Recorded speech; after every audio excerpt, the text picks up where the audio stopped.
और ऐसे जो चरित्रवान लोग अगर ये बीजेपी में चले जाएं तो इससे शुभ संकेत कांग्रेस के अलावा कुछ नहीं हो सकते। हम दोबारा से पूरी मेहनत के संग अपने जमीनी कार्यकर्ता के संग कांग्रेस को खड़ा करेंगे।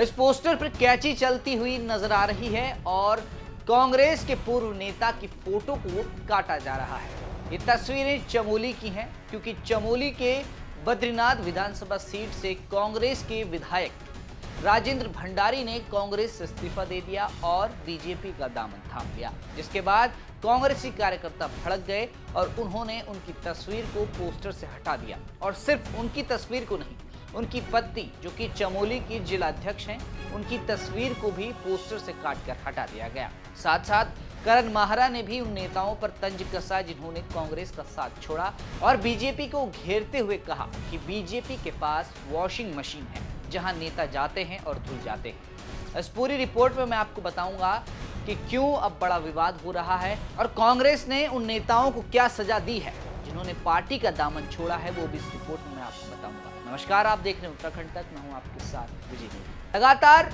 लोकसभा चुनाव का खुमार प्रदेश में बढ़ रहा है और दोनों पार्टियां कांग्रेस और बीजेपी अपने उम्मीदवारों को मजबूत करने में लगी है। गढ़वाल सीट से जहां कांग्रेस ने गणेश गोदियाल को चुनावी मैदान में उतारा है तो उनके सामने बीजेपी प्रत्याशी अनिल बलूनी की चुनौती है और इस चुनौती से वो कैसे पार पाएंगे और इसके लिए वो रणनीति बना रहे हैं। लेकिन उनकी रणनीति पर उनके नेता पानी फेरते हुए नजर आ रहे हैं क्योंकि लगातार गढ़वाल संसदीय क्षेत्र से कांग्रेस के जितने भी नेता हैं उनमें से कुछ नेताओं ने बीजेपी का दामन थाम लिया, जिसके बाद से कांग्रेस प्रदेश अध्यक्ष करण माहरा ने तीखी टिप्पणी की है और टिप्पणी करते हुए ये कहा कि अच्छा है ऐसे चरित्रवान नेता हमारी पार्टी से जा रहे हैं, क्योंकि उन्होंने राजेंद्र भंडारी पर ये तंज कसा और साथ साथ उन्होंने ये कहा कि चमोली की जो जनता है वो अब और भी उत्साह में आ गई है क्योंकि राजेंद्र भंडारी बीजेपी का दामन थाम चुके हैं। इसके बाद से ही अब कांग्रेस में हलचल तेज है क्योंकि गढ़वाल एक ऐसी सीट है जहां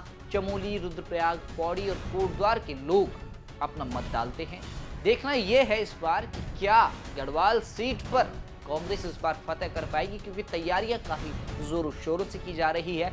गणेश गोदियाल भी लगे हुए हैं, लेकिन पार्टी छोड़ने वाले नेताओं पर प्रदेश अध्यक्ष ने क्या कुछ कहा, तो ये सभी का चरित्र क्या है जो बीजेपी में गया है और ऐसे जो चरित्रवान लोग अगर ये बीजेपी में चले जाएं तो इससे शुभ संकेत कांग्रेस के अलावा कुछ नहीं हो सकते। हम दोबारा से पूरी मेहनत के संग अपने जमीनी कार्यकर्ता के संग कांग्रेस को खड़ा करेंगे और आप देखिएगा भंडारी जी के जाने के बाद एक अलग सा उत्साह कांग्रेस के कार्यकर्ताओं में पूरे चमोली जनपद में है।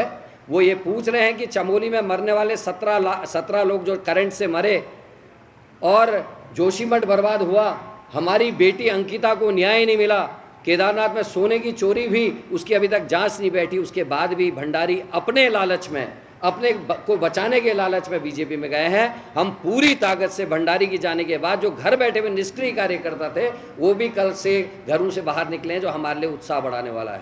मैं इतना ही कहना चाहूँगा कि बीजेपी की वॉशिंग मशीन और वॉशिंग पाउडर और कांग्रेस का ये मुकाबला है, आने वाला समय बड़ा रोचक होगा और देखते हैं अभी और कितने ऐसे लोग हैं जो उस वॉशिंग मशीन में नहाने के लिए जाने वाले हैं। अब कांग्रेस प्रदेश अध्यक्ष करण माहरा का कहना है कि वो अब दोबारा से काम करेंगे और जमीनी तौर पर कांग्रेस को मजबूत करेंगे। आपको बता दूं कि गणेश गोदियाल भी लगातार जनसंपर्क कर रहे हैं, जनसंवाद कर रहे हैं और गढ़वाल क्षेत्र में लगातार उनका भ्रमण जारी है। वहीं बीजेपी प्रत्याशी अनिल बलूनी भी इन दिनों गढ़वाल संसदीय क्षेत्र में घूम रहे हैं, अपना प्रचार कर रहे हैं। उनके प्रचार में कई नेता शामिल हैं। लेकिन गणेश गोदियाल की अगर बात करें तो गणेश गोदियाल का भी ये कहना है कि राजेंद्र भंडारी ने भले ही पार्टी छोड़ दी हो, उनको जिताने वाले लोग और कार्यकर्ता अभी भी कांग्रेस के साथ हैं और वो मजबूती के साथ इस चुनाव को लड़ेंगे। एक बार गणेश गोदियाल का बयान सुन लेते हैं। लेकिन वो कांग्रेस के पक्ष के दिग्गजों को अपने ओर ले जाकर चुनाव जीतना चाहते हैं। उनके पास क्रय शक्ति है, उनके पास सरकार है, उनके पास डराने के तमाम इंतजाम है। तो इस आधार पर वो कांग्रेस के दिग्गजों को अपने पक्ष में चुनाव लड़ने की मंशा रखती है। मेरी बात सुनिए, लेकिन कांग्रेस का कोई दिग्गज अगर वहां चला भी गया तो वोटर थोड़ी गया, मतदाता थोड़ी गया। आज के इस युग में अपने वोट का अधिकार स्वयं अपना होता है। पति भी पत्नी पर जबरदस्ती नहीं कर सकता कि वोट किसको देना है। तो जहां इस प्रकार 70 साल में हमने लोकतंत्र को इतना मजबूत किया है कि प्रत्येक व्यक्ति को अपने मत का अधिकार है, वो मत का अधिकार मेरे पक्ष में करेंगे। तो इस तरह से कांग्रेस में हलचल जरूर है, लेकिन लोकसभा चुनाव के लिए कांग्रेस पूरी तरह तैयार नजर आ रही है। वहीं कांग्रेस ने उत्तराखंड की 5 लोकसभा सीटों में से अभी तक सिर्फ 3 लोकसभा सीटों पर ही अपने प्रत्याशियों की घोषणा की है और उसके बाद उन 3 सीटों पर उनके कार्यकर्ता मजबूती से काम करने लगे हैं। लेकिन पार्टी एक तरफ मजबूत हो रही है तो दूसरी तरफ से नेता पार्टी का दामन छुड़वाकर बीजेपी में शामिल हो रहे हैं। ऐसे में कांग्रेस को झटके जरूर लग रहे हैं, लेकिन गणेश गोदियाल, जिनको एक कद्दावर नेता, एक जमीनी नेता माना जाता है, वो भी लोगों के बीच सक्रिय नजर आ रहे हैं। आपको बता दूं कि चमोली में 21 लोगों ने कांग्रेस का दामन तब थामा जब गणेश गोदियाल चमोली में जनसंवाद करने पहुंचे। ऐसे में चमोली से क्या पता कांग्रेस के लिए अच्छी खबर आ जाए, लेकिन बुरी खबर यही है कि कांग्रेस के बड़े नेता ने कांग्रेस का साथ छोड़ा है और बीजेपी का दामन थामा है।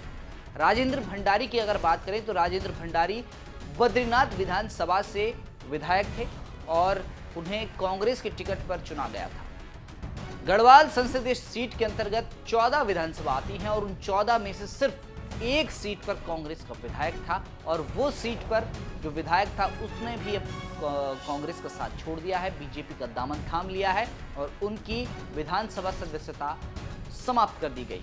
अब यानी कि उस सीट पर उपचुनाव होंगे, उपचुनाव में क्या रिजल्ट आएगा वो बात की बात है, लेकिन अभी सबकी नजर लोकसभा चुनाव पर है और लोकसभा चुनाव में गढ़वाल सीट पर अनिल बलूनी वर्सेस गणेश गोदियाल होने वाला है।